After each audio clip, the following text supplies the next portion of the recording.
জীবনে অনেক সময় আমরা নিজেদের প্রতিভা কিংবা অর্জনকে অন্যদের সঙ্গে তুলনা করি, যেন এক পাল্লায় রাখি অন্যকে আর এক পাল্লায় নিজেদের। তারপর নিজেকেই প্রশ্ন করি, আমি কেন তার মতো হতে পারলাম না।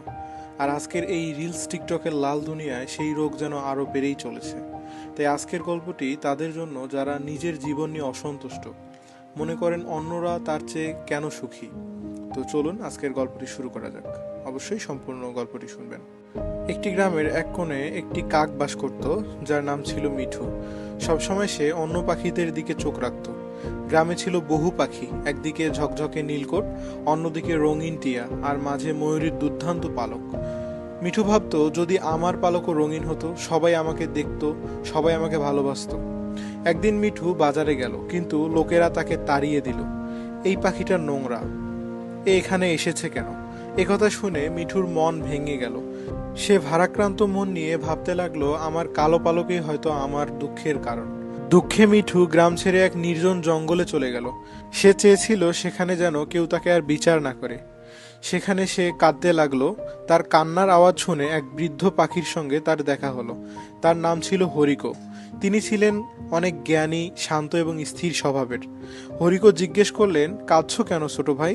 মিঠু বলল, আমি দেখতে ভালো না, আমার পালক দেখতে কালো। আমি যদি ঝকঝকে হতাম, আমি যদি ওই টিয়া পাখির মতো হতাম, অথবা নীলকোটের মতো হতাম। হরিকো হেসে বললেন, তুমি যে অন্যদের দিকে তাকাও, তুমি কি জানো তারা সুখী কিনা? তারপর বললেন, যদি সত্যি জানতে চাও তাদের আসল ঘটনা, তাহলে একটু ঘুরে দেখো, কেউ পুরোপুরি সুখী নয়। মিঠু তার কথা শুনে থমকে গেল, এবং মিঠু সিদ্ধান্ত নিল সে আবার গ্রামে ফিরে যাবে। মিঠু আবার গ্রামে ফিরে এলো। সে জানতে চেয়েছিল সত্যিটা আসলেই কি তারা সুখী নয়। মিঠু সেখানে গিয়ে দেখতে পেল নীলকোট একাই সাঁতার কাটছিল। আশেপাশে কেউ না থাকায় সে তার কাছে গেল এবং জিজ্ঞেস করলো, আচ্ছা নীলকোট ভাই, তুমি তো দেখতে অনেক সুন্দর, মানুষ সবাই তোমাকে পছন্দ করে, তুমি কি সুখী?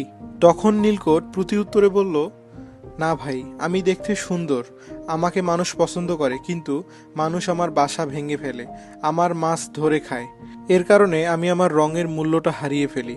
তখন মিঠু প্রতি উত্তরে তাকে জিজ্ঞাসা করলো, তাহলে কে সুখী? নীলকোট হেসে বলল, হয়তো ময়ূর সুখী। তখন মিঠু তাকে ধন্যবাদ জানিয়ে ময়ূরের কাছে চলে গেল। ময়ূরের কাছে যাওয়ার পর তাকে বলল, আচ্ছা ময়ূর ভাই, তুমি কি সুখী? ময়ূর তখন হেসে বলল, আমি দেখতে সুন্দর, মানুষ আমাকে পছন্দ করে ঠিকই, কিন্তু মানুষ আমাকে ব্যথা দেয়, আমার পালক ছিঁড়ে ফেলে। আমি এর জন্য খুবই দুঃখে রয়েছি। যখন আমার পালকগুলো পুনরায় গজায়, তখনও মানুষ আমার পালক ছিঁড়ে ফেলে। তারা আমাকে ভালোবাসে এবং খেতে দেয় ঠিকই, কিন্তু তারা যে আমাকে ব্যথা দেয়, এটা আসলেই অসহনীয়।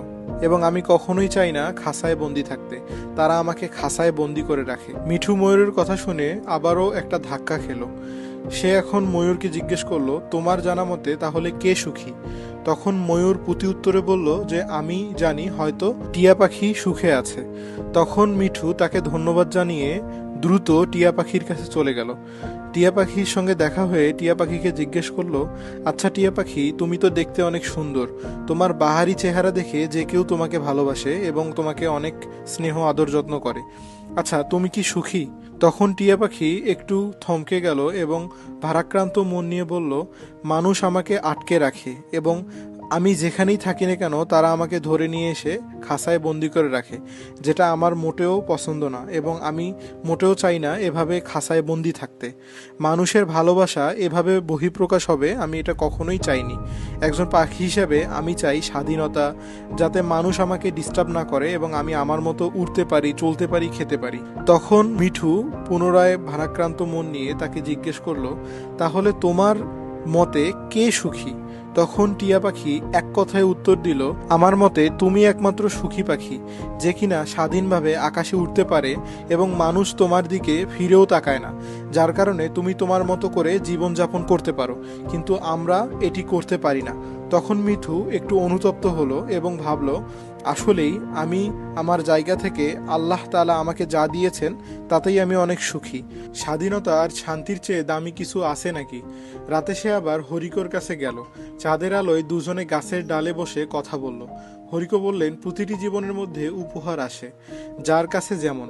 আল্লাহ তাআলা এক এক মানুষকে এক একভাবে তৈরি করেছে এবং এক এক মানুষকে এক এক নিয়ামত দান করেছেন, এবং পৃথিবীতে প্রত্যেকেই প্রত্যেকের জায়গা থেকে অসন্তুষ্ট এবং নিজের জীবন নিয়ে অনেক বেশি ক্লান্ত। এই তিন পাখির গল্পে আমরা এইটাই শিক্ষা পেলাম যে আমাদের বাস্তব জীবনেও এমন অনেক মানুষ আছেন যারা মূলত নিজের জীবন নিয়ে অসন্তুষ্ট। আমরা সবসময় চিন্তা করি, ও আমার থেকে কেন ভালো করলো, এ আমার থেকে কেন এটা বেশি ভালো করলো। এই বিষয়গুলো নিয়ে ভাবার কারণে আমরা আমাদের নিজেদের সৌন্দর্য, নিজেদের প্রতিভাকে হারিয়ে ফেলি এবং আমরা ডিপ্রেশনে চলে যাই। এই জিনিসটা হওয়ার কারণে আমাদের রবের প্রতি আমরা অকৃতজ্ঞ হই। তাই আমি আপনাদেরকে অনুরোধ করব, আপনারা আজকে থেকে রবের শুকরিয়া আদায় করা শুরু করুন, দেখবেন আপনার জীবনটি সুন্দর হবে। প্রত্যেকটি মানুষকে এবং প্রত্যেকটি প্রাণীকেই মহান আল্লাহ তাআলা তার যার যেটা প্রয়োজন তাকে ঠিক সেভাবেই সৃষ্টি করেছেন। তাই আপনার কাছে যা আছে আরেকজনের কাছে তা থাকবে না, এটাই বাস্তব। আপনি আরেকজনকে নিয়ে যেমন কষ্ট পাচ্ছেন, হয়তোবা আপনার অবস্থান নিয়েও অনেকে কষ্ট পায়, আপনার অবস্থানও অনেকের স্বপ্নের কারণ হতে পারে। তাই আজকে থেকেই শুকরিয়া আদায় করা শুরু করুন। গল্পটি ভালো লাগলে অবশ্যই লাইক, কমেন্ট, শেয়ার করবেন এবং অবশ্যই কমেন্টে জানাবেন পরবর্তী কী সম্পর্কে গল্প শুনতে চান। আজকে এই পর্যন্তই, দেখা হবে পরবর্তী গল্পে। আসসালামু আলাইকুম ওয়া রাহমাতুল্লাহি ওয়া বারাকাতুহু।